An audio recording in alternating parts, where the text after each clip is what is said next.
Good morning students. మనం last క్లాస్లో high court యొక్క పవర్స్ అండ్ ఫంక్షన్స్ గురించి నేర్చుకున్నాం కదండి. ఇప్పుడు అడ్మినిస్ట్రేషన్ పవర్స్ అండ్ ఫంక్షన్స్ అని మోస్ట్ 5 మార్క్స్ వచ్చినండి. ఇది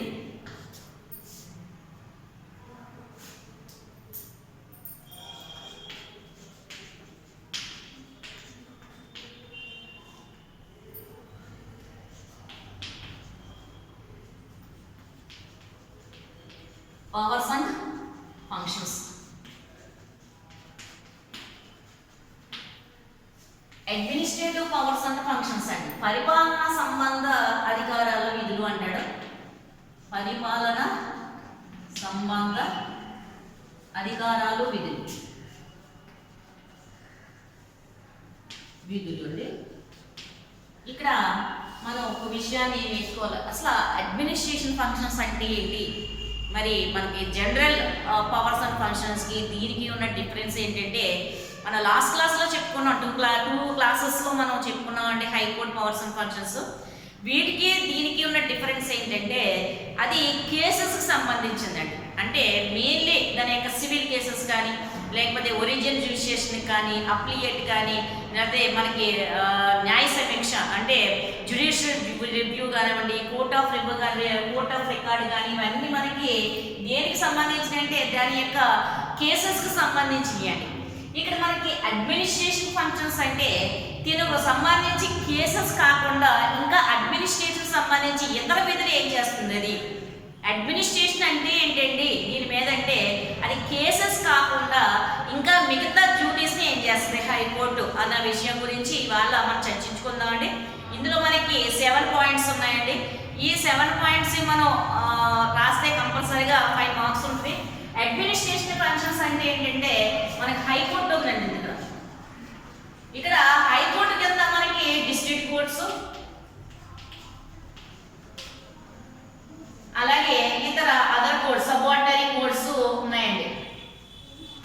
అయితే ఈ హైకోర్టు ఈ కింద కోర్టుల మీద ఏ విధమైన అజమాయిషీ చెలాయిస్తుంది, లేకపోతే దీని యొక్క అడ్మినిస్ట్రేషన్ అనేది ఎలా ఉన్నది దాని గురించి ఇవాళ మనం డిస్కస్ చేసుకుంటామండి.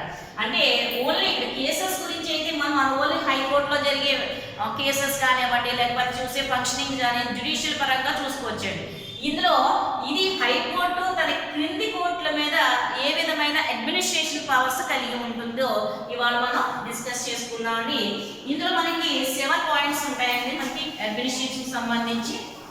మోస్ట్ ఇంపార్టెంట్ పాయింట్ 99% మనకి హైకోర్టు ఇస్తే అందులో అడ్మినిస్ట్రేషన్ పవర్స్ మనకి ఇస్తూ ఉంటాడండి 5 మార్క్స్కి. ఇందులో మనకి ఫస్ట్ పాయింట్ ఏంటంటే అండర్ ఆర్టికల్ 227 ఆర్టికల్ 227 ఏం తెలియజేస్తుంది అంటే ద హైకోర్ట్ పవర్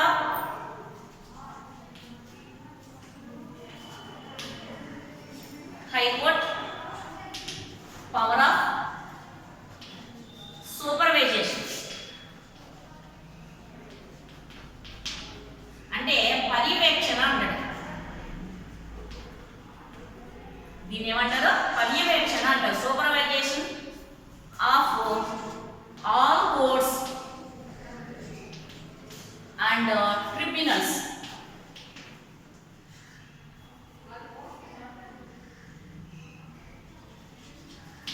ఇక్కడండి ఒకసారి చూడండి, మనకి ఆర్టికల్ 227 ఏం తెలియజేస్తుందంటే హైకోర్టుకున్న సూపర్వైజేషన్ పవర్ గురించి తెలియజేస్తుంది. సూపర్వైజేషన్ అంటే పర్యవేక్షణ అండి అని అర్థం.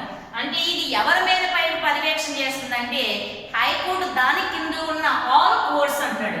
ఆల్ కోర్ట్స్ అంటే ఇందులో మనకి డిస్ట్రిక్ట్ కోర్ట్స్, సబార్డినరీ కోర్ట్స్, అన్ని కోర్ట్స్ వచ్చేస్తాయి. దీంతో పాటు కొన్ని ట్రిబ్యునల్స్ కూడా ఉంటాయండి. ట్రిబ్యునల్స్ మీద అన్ని కోర్టుల మీద దీనికి పర్యవేక్షణ అధికారం ఉందని చెప్తున్నాడు. ఫస్ట్ పాయింట్ మన పాయింట్ చదివేటప్పుడు ఎలా అంటే అందులో ఉన్న కాన్సెప్ట్ ముందు గుర్తుపెట్టుకోవాలి. ముందు ఈ పాయింట్ ఉన్నదనుకోండి, ఈ పాయింట్ ఏం చెప్తున్నాడు, ఈ పాయింట్లో మనం తెలుసుకోవాల్సింది ఏంటి అన్నది గుర్తుపెట్టుకుండి అది మీకు ఇష్టమైన భాషలో మీరు గుర్తుపెట్టుకోవచ్చు. దాన్ని కొంతమంది మీరు ఇంగ్లీష్లో గుర్తుపెట్టుకోవచ్చు, లేకపోతే తెలుగులో గుర్తుపెట్టుకోవచ్చు. ఎలా అయినా సరే కాన్సెప్ట్ ఏం చెప్తున్నాడు ఆ కాన్సెప్ట్ గురించి మనం గుర్తుపెట్టుకుంటే కనుకండి మనం ఈజీగా పాయింట్స్ అనేవి ఒకదానితో రాయొచ్చండి. ఇప్పుడు ఏంటంటే ఫస్ట్ పాయింట్ మనకి ఏం తెలియజేస్తుందంటే అండర్ ఆర్టికల్ 227 హైకోర్టుకు ఉన్న సూపర్వైజేషన్ పవర్ గురించి తెలియజేస్తున్నారు. ఇది పర్యవేక్షణ అనేది ఎవరి మీద చేస్తున్నారండి? ఆల్ కోర్ట్స్, మొత్తం దాని కింద ఉన్న కింద కోర్టు, హైకోర్టు దాని క్రింద ఉన్న అన్ని కోర్టులు, డిస్ట్రిక్ట్ కోర్ట్స్, సబార్డినరీ కోర్ట్స్, ట్రిబ్యునల్స్ మీద అన్నిటి మీద పర్యవేక్షణ అధికారం ఉందట. యాక్సెప్ట్ అంటే దీనికి యాక్సెప్ట్ ఏముందంటే military courts and military tribunals. ఇక్కడండి యాక్సెప్ట్ అంటే దీని మినహాయింపు అనమాట. ఇప్పుడు దీనికి సూపర్వైజేషన్ అనేది దేని మీద ఉందంటే హైకోర్టుకి అన్ని కోర్టులో ఉన్నాయండి. అంటే డిస్ట్రిక్ట్ కోర్ట్స్ దాని యొక్క కింద సబార్డినరీ కోర్ట్స్ అన్నింటి మీద ఉన్నాయండి. దాంతోపాటు ట్రిబ్యునల్స్ మీద కూడా ఉన్నాయి. కానీ మిలిటరీ కోర్ట్స్ చూడడం మాత్రం ఇది వెళ్ళకూడదండి. అంటే మిలిటరీకి సంబంధించిన కోర్ట్స్ ఏమైనా మన స్టేట్లోని హైకోర్టు పరిధిలో ఇంకా మిలిటరీ కోర్ట్స్ కానీ దానికి సంబంధించిన ట్రిబ్యునల్స్ కానీ ఏమైనా ఉంటే అది ఎవరికి సంబంధం లేదంటే హైకోర్టుకి సంబంధం లేదు. దాన్ని చూడకపోతే యాక్సెప్ట్ అంటే మినహాయింపు అని అర్థం. యాక్సెప్ట్ అంటే ఏంటి? మినహాయించి, వీటిని మినహాయించి మిగతా అన్నింటి మీద దీనికి సూపర్వైజేషన్ పవర్ ఉందని మనం చెప్పుకోవచ్చు. నెక్స్ట్ సెకండ్ పాయింట్ వచ్చి రాసుకున్నాను. Rules and regulations of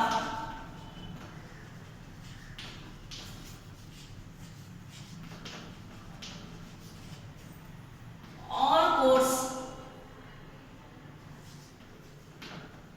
affecting working of all courts. అంటే ఇక్కడికి rules and regulations of all courts అంటే అన్ని కోర్టుల యొక్క రూల్స్ అండ్ రెగ్యులేషన్స్ ని ఇది ఏర్పాటు చేస్తుందండి. అన్ని కోర్టులు ఎందువల్లకంటే ఎఫెక్టివ్ వర్కింగ్ అండి, effective working of courts. ఇక్కడ ఒక కోర్టులో దాని క్రింది కోర్టులు చాలా ఎఫెక్టివ్ గా వర్క్ చేయడానికి, అంటే చాలా బాగా వర్క్ చేయడానికి, చాలా అడ్మినిస్ట్రేషన్ అనేది బాగా రన్ చేయడానికి, బాగా వర్క్ చేయడానికి ఇది ఏం చేస్తుందంటే కింది కోర్టుల మీద కొన్ని నియమ నిబంధనలు ఏర్పాటు చేస్తుంది. వాళ్ళని రూల్స్ అండ్ రెగ్యులేషన్స్ అంటారు. అంతే కదండి. మరి ఎవరికైనా కంపల్సరీగా రూల్స్ అండ్ రెగ్యులేషన్స్ కంపల్సరీగా అవసరం అండి. అయితే ఇది కదా కింది కోర్టుల మీద ఏం చేస్తుందంటే కొన్ని రూల్స్ అండ్ రెగ్యులేషన్స్ ని ఏర్పాటు చేయడం జరుగుతుందండి. ఎందువల్ల అంటే ఆ కింది కోర్టులు చాలా ఎఫెక్టివ్ వర్కింగ్ కి చేయడానికి మనకి ఏం చేస్తుందండి, మనకి రూల్స్ అండ్ రెగ్యులేషన్స్ ని ఏర్పాటు చేయడం అనేది జరిగిందండి. నెక్స్ట్ థర్డ్ పాయింట్ వచ్చి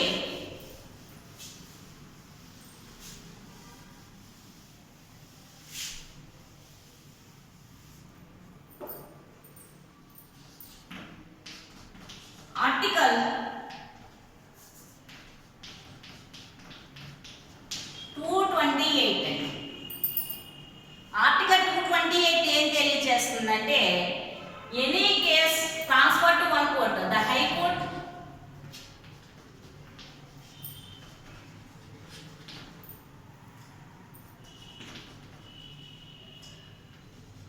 transfer any case one court to another court, one court to another court.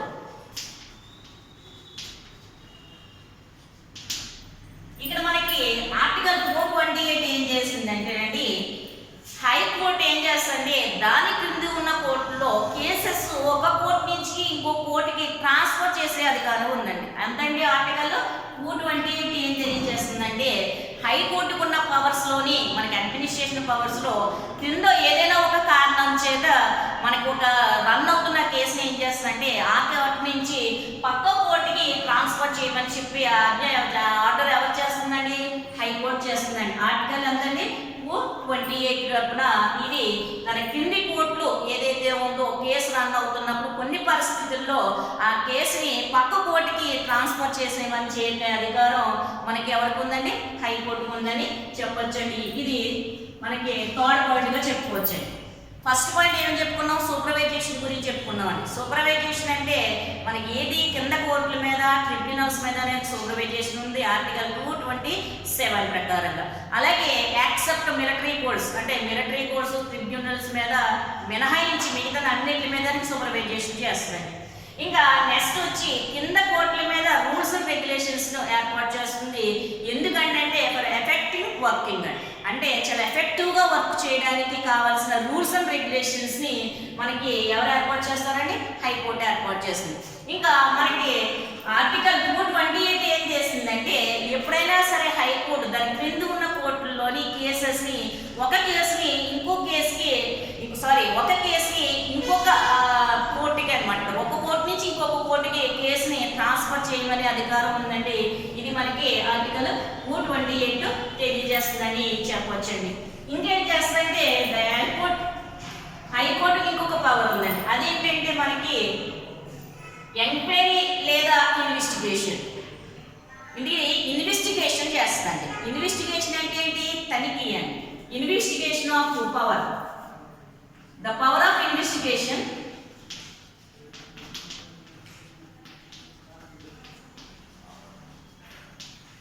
Are enquiry. దీన్నే ఎంక్వైరీ అని పిలుస్తారండి. ఎంక్వైరీ అంటే మన ఇన్వెస్టిగేషన్ ఎంక్వైరీ, దీన్నే తనిఖీ అండి అంటారు. ఏమంటారండి? తనిఖీ అండి. ఏది మీద చేస్తారండి? Investigation, enquiry, all records and documents. అంటే కింద ఏంటంటే ప్రతి కోర్టు కూడా కొన్ని రికార్డ్స్ని అలాగే ముఖ్యమైన డాక్యుమెంట్స్ని అది ఏం చేస్తుంది? మెయింటైన్ చేస్తూ ఉండాలండి. మరి ఇది కరెక్ట్గా మెయింటైన్ చేస్తుందా లేదా, కరెక్ట్గా తన రికార్డ్స్ మెయింటైన్ చేస్తుందా లేదని హఠాత్తుగా చేసేదాన్ని ఇన్వెస్టిగేషన్ లేదా ఎంక్వైరీ అంటారండి. అంటే హఠాత్తుగా వెళ్ళి చెక్ చేస్తూ ఉంటారండి. కోర్టులకు వెళ్ళి వాళ్ళు హఠాత్తుగా వెళ్ళి ఏం చేస్తారంటే స్టాఫ్ ఎవరైతే ఉన్నారో, హైకోర్టుకు సంబంధించి స్టాఫ్ ఎవరైతే ఉన్నారో వాళ్ళ క్రింది కోర్టు ఏ కోర్టుకైనా ఎప్పుడైనా సరే వాళ్ళు ఎంక్వైరీకి వెళ్ళే అవకాశం ఉందండి. అలాగే వాళ్ళు కరెక్ట్గా రికార్డులు మెయింటైన్ చేస్తున్నారా లేదా, డాక్యుమెంట్స్ మెయింటైన్ చేస్తున్నారా లేదా చూసే అధికారం ఎవరికి ఉందండి? మనకి హైకోర్టుకు ఉందని చెప్పుకోవచ్చు. ఇది 4th పాయింట్గా చెప్పుకోవచ్చండి. నెక్స్ట్ 5th పాయింట్ వచ్చేటప్పటికి మనకి ఏదైతే కోర్సెస్ కింద కోర్టులు ఉన్నారో వాళ్ళ యొక్క శాలరీ అలవెన్సెస్ చూస్తున్నాం. Salary all course, salary and allowances. మీకు మొత్తం ఫుల్ పాయింట్ ఇదే కాదండి, నేను జస్ట్ దానికి సంబంధించిన కీ పాయింట్ మాత్రమే ఇక్కడ రాస్తాను. ఆల్రెడీ మీ మెటీరియల్లో కానీ మీకు నోట్స్ ఇస్తానంటే ప్రసిద్ధిరాజులు కానీ జస్ట్ మీరు గుర్తుపెట్టుకోవడానికి కావాల్సిన కీ పాయింట్స్ అండి. ఓకేనండి. Salary and allowances of all courts. ఇక్కడ all courts administration staff అండి. Administrative staff. ఇక్కడ అడ్మినిస్ట్రేటివ్ స్టాఫ్ అందరూ ఉంటారు కదా, అన్ని కోర్టులకు సంబంధించి జడ్జెస్ అలాగే ఇతర జడ్జెస్ మాత్రమే కాకుండా మనకి అదర్ స్టాఫ్ మెంబర్స్ ఉంటారండి. అలాగే వాళ్ళ యొక్క శాలరీస్ కానివ్వండి, వాళ్ళకి సంబంధించిన అలవెన్సెస్ కానివ్వండి, ట్రాన్స్ఫర్స్ కానివ్వండి, ఇలా వాళ్ళకి సంబంధించిన అన్నిటినీ మనకి ఎవరు చూస్తారంటే హైకోర్టే చూస్తుందండి.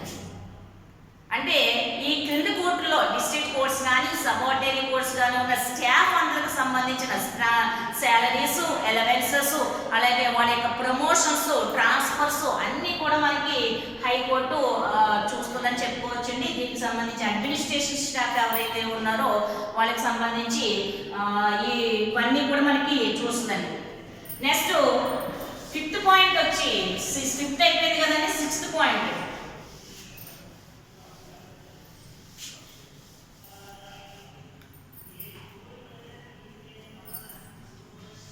6th పాయింట్ మనకి ఒకటి ఉందండి, రాజ్యాంగ వ్యాఖ్యానం అని ఒకటి ఇచ్చారు. అండ్ మనకి ఇంటర్ప్రిటేషన్ ఆఫ్ కాన్స్టిట్యూషన్ అండి.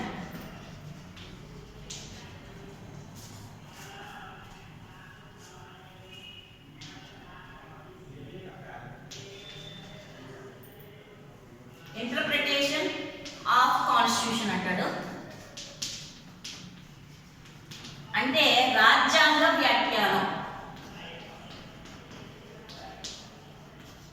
రాజ్యాంగ వ్యాఖ్యానం అంటాడండి.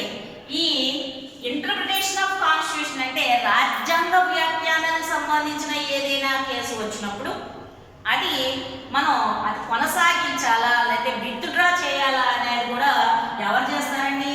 మనకి హైకోర్టు నిర్ణయిస్తుందండి. అంటే రాజ్యాంగాన్ని వ్యాఖ్యానించేది ఏదైనా కేసు సంబంధిత కేసెస్ ఏదైనా ఇది టేకప్ చేయాలా లేకపోతే విత్డ్రా చేయాలా అనేది ఎవరి మీద ఆధారపడి ఉంటుందండి? హైకోర్టు మీద ఆధారపడి ఉంటుందండి. రాజ్యాంగ వ్యాఖ్యానం అంటారు, ఇంటర్ప్రిటేషన్ ఆఫ్ కాన్స్టిట్యూషన్. రాజ్యాంగాన్ని వ్యాఖ్యానించే కేసు ఏదైనా మనం వచ్చినప్పుడు దాన్ని ముందుకి కొనసాగించాలా లేకపోతే విత్డ్రా చేయాలా అనేది ఎవరి మీద ఆధారపడి ఉంటుందని చెప్తున్నాడండి. ఇక్కడ మనకి హైకోర్టు మీద ఆధారపడి ఉంటుందని చెప్పుకున్నాడండి. ఇది మనకి 6 పాయింట్స్. ఇంకా 7 పాయింట్ వచ్చేటప్పటికి మరి the high court is highest court అంటాడు. మనం 6 పాయింట్లు నేర్చుకున్నాం కదండి. ఈ 7th పాయింట్ ఏం చెప్తున్నాడంటే ఫస్ట్ పాయింట్ లో మనం ఏదైతే చెప్పుకున్నామో అదే 7th పాయింట్ చెప్తాడండి. ఇక్కడ the high court is highest court అని చెప్తున్నాడు. The High Court is highest court.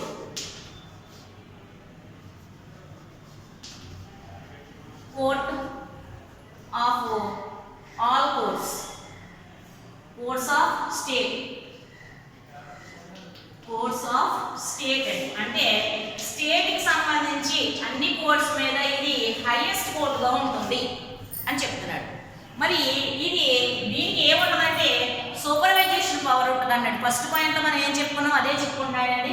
సూపర్వైజేషన్ power ఉంటుంది, అలాగే అన్ని కోర్ట్స్ మీద, అలాగే దానికి సంబంధించిన వాటి మీద సూపర్వైజేషన్ కానివ్వండి, లేకపోతే ఎంక్వైరీ కానివ్వండి, లేకపోతే ఇన్వెస్టిగేషన్ కానివ్వండి, ఇలా అన్ని కోర్టుల మీద దీనికి పవర్ ఉంటుందని చెప్తున్నాడండి. యాక్సెప్ట్ మిలిటరీ కోర్ట్స్ ఆరో ట్రిబ్యునల్స్ తప్ప. అంటే మిలిటరీ కోర్ట్స్ ట్రిబ్యునల్స్ తప్ప అన్నిటి మీద కూడా దీనికి సూపర్వైజేషన్ పవర్ ఉంటుందని చెప్తున్నాడండి. Tribunals justice in the state all other courts of tribunals except the state judiciary కూడా ద స్టేట్ జ్యుడిషియరీ అంతా కూడా మనకి స్టేట్ జ్యుడిషియరీ సంబంధించి ఫంక్షనింగ్ కానివ్వండి, the state judiciary functioning, functions, directions,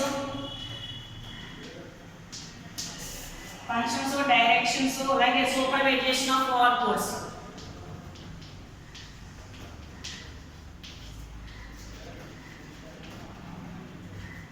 accept